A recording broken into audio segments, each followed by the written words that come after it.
So we have already done the explanation portion of the poem Amanda. Today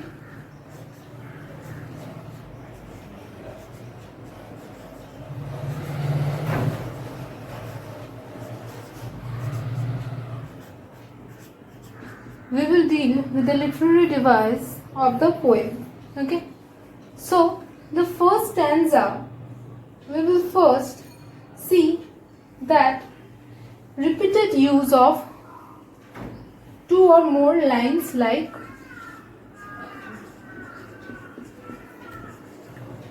don't bite, don't hunch. Okay.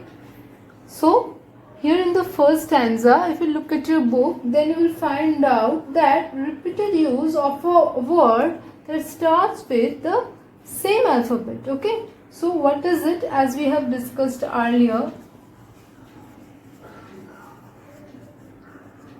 It's an anaphora. Okay. Next is that don't hunch your shoulder. Okay. Don't hunch your shoulders. Okay. So we get here this O vowel, this O vowel and this O vowel. So when a vowel is repeated number of times, it is known as assonance. Fine. In the rhyming portion, you can see the first line ends with the word Amanda. The second line also ends with the word Amanda. The third line ends with the word straight, while the fourth line again ends with the word Amanda.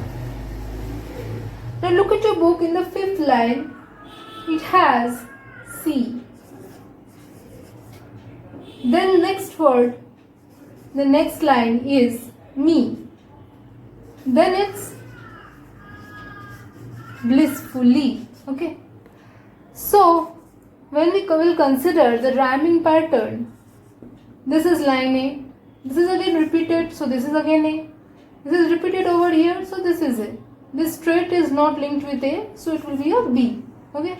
And now C, me, blissfully. So we will consider all this C. This is also C, this is also C. So what happens? A, B, A, C, C, C. Okay. Now, so we know the rhyming scheme is there is A, B, A and C, C, C. Okay, fine. Now look at your book. You will find a precious stone mentioned. A precious emerald.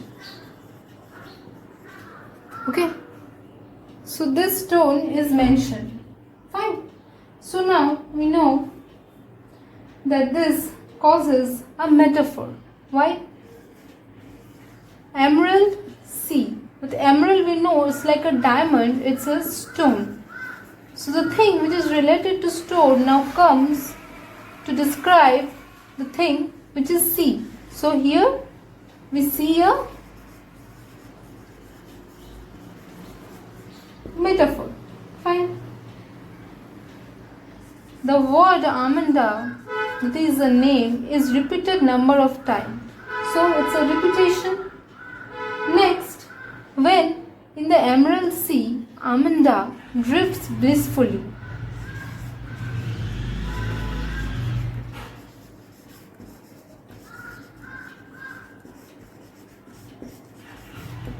So we can just visualize Amanda as a mermaid who is relaxed in the sea. When we read this line, a thought comes to our mind that a mermaid is relaxing in a sea. So this type of an image comes in our mind. So this creates a imagery. Okay.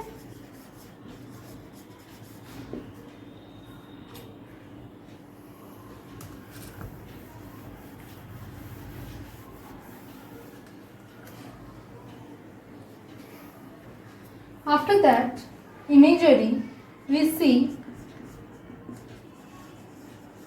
alliteration in the line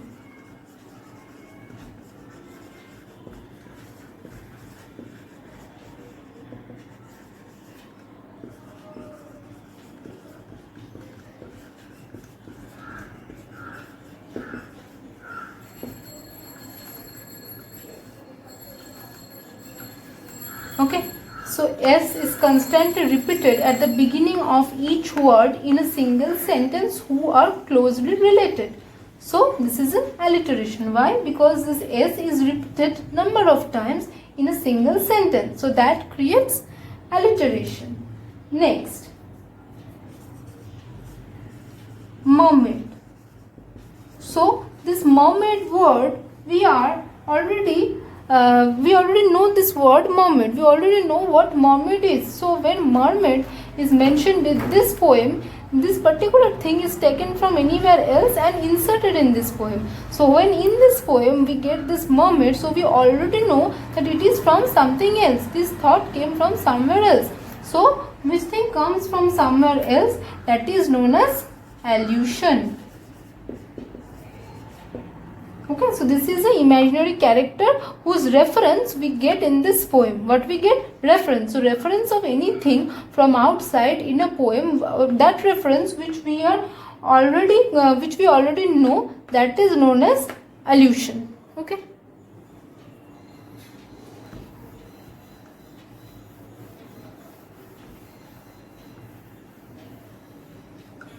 Now look at the second stanza.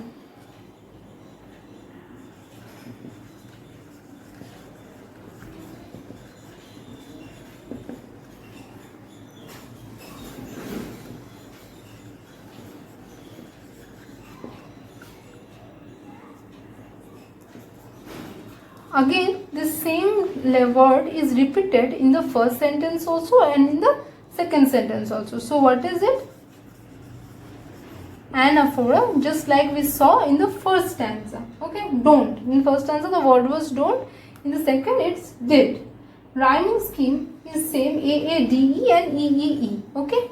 So Amanda, and that is what we saw in the first stanza. That will be repeated. Because instead of C there will be E and instead of B there will be D, because we are considering the whole poem. So rhyming scheme I have already explained you. Now C, thought. See these words in the second paragraph. Told, you, your, shoes. So what is happening? This O is repeated number of times. So when this is repeated number of times, this O vowel, this is known as assonance. Okay, so this is known as assonance. Why? Because this O is repeated number of times. So this is known as assonance. Repetition is again with this word Amanda in the second stanza also. It carries on in the whole of the poem. So we are not discussing it repeated number of times. Now, next see, a line is there, silence is golden. So,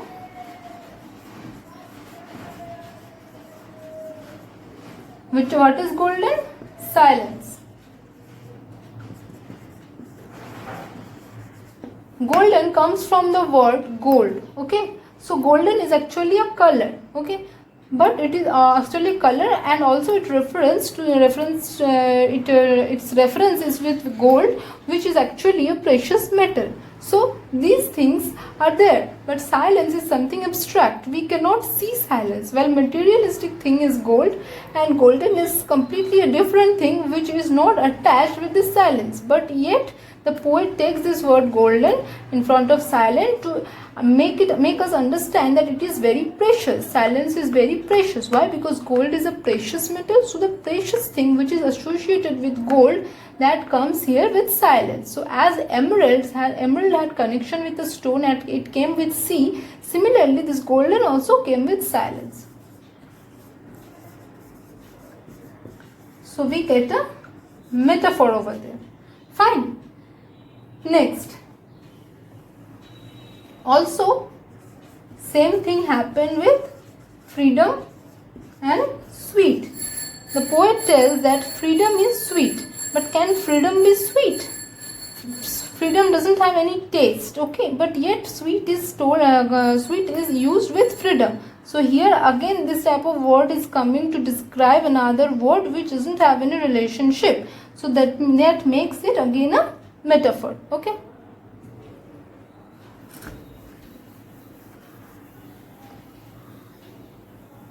Now look at the third stanza.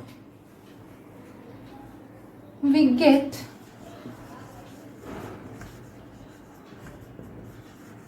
Rapunzel. As in the first stanza, we got a reference with mermaid. Similarly, in this stanza, we get the reference to Rapunzel. So already we know about Rapunzel, about whom we saw earlier, and we already know this concept. Okay, we are already aware of this character Rapunzel. It is not that with reference to this poem only this character came. The character of Amanda, the character of Amanda's mother are only materials of this poem. Okay, but this Rapunzel, this story is not a material of this poem. Neither is the character a thing of this poem. So we already know about Rapunzel from beforehand. Now the reference is given of Rapunzel in this poem Amanda. Just as similarly we knew about mermaid and we got a reference, similar thing happened with Rapunzel. So now that makes it a allusion. Okay. Now here you can see the rhyming scheme is again same. First it was B, then it was D, and then it is F. Okay. G, G, G. Okay. What is happening? A is common. A is common in the whole poem. If a poem is having, suppose 8 lines, so we will begin the alphabetical arrangement from the first thing. It will be A, it will be B, it will be, if it is A, then it will be C. Okay, in this manner, we will not include this B again over here if that word is not repeated over here in this in the rhyming section. Okay, so what we are getting? We are getting a F over here because this was the first para which ended with the A, B, A and C, C, C. First para ended like this, and in the second para what happened? This A, Amanda came again, A, again Amanda came again, A. Okay, but this word which is over here, that is not C, not B. So it's a new word. So it will be D. Similarly, it's a new word. So it is F. Here C, C, C, in there it was E, E, E. Why? Because this word and this word is not same. Similarly, the G word is not in the rhyming position with C or A. Okay. So this is the thing. You people already know this thing. We have, you people are dealing with rhyming scheme from times ago only. So this is the rhyming scheme of the poem. Yet I just described you in case you are not aware. That's why only. Okay. Now, after the rhyming scheme, look at this line. Will you please look at me when I am speaking to you? Okay, we get O, O, O. Okay, again O, O. Then what we get? Get E, E, E, E, E.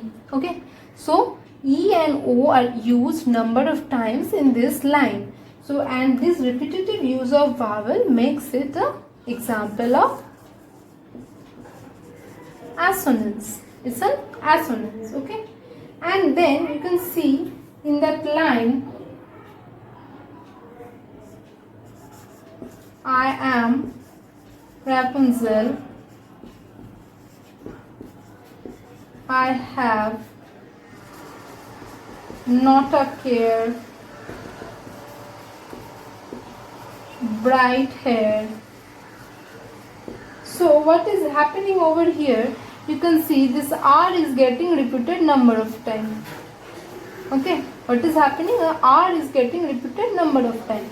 So we know when the consonant is repeated number of times, it creates a consonance. Okay, so here the vowel was repeated E and O and it made a assonance, and here consonant R is used and it made a consonance. Again the repetitive use of the word Amanda is there. Fine. you can have a look at the last paragraph, at the fourth paragraph of your poem. The fourth para has a line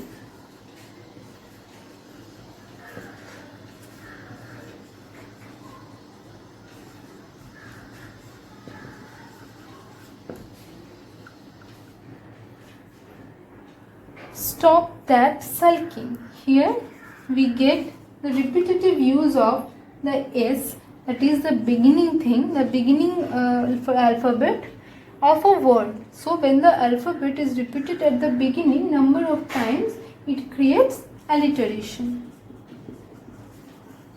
Okay, so we can see an alliteration over here. Rhyming scheme is that here Amanda doesn't imagine anything. Her imagination in respect to mermaid, orphan, Rapunzel, everything stopped, and in this portion we don't see her imaginary works. So it's with the mother's word that the poem ends. So here the rhyming scheme is A-A-H, because you know A and A is Amanda, Amanda, Amanda, and this new word is you. This U is not referred, no rhyming word with U is mentioned before, so new alphabet came, which is it? H. Okay, so A-A-H, this is the new thing.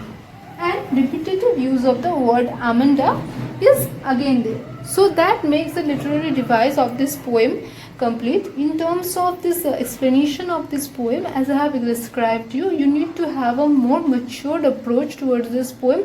Understand the psychology of this young girl who is just growing up, and whatever the desire of freedom she has in her mind, kindly concentrate on that. You can relate with all these things if something happened in your life also when you wanted freedom, but keep in mind that this is not an ideal character.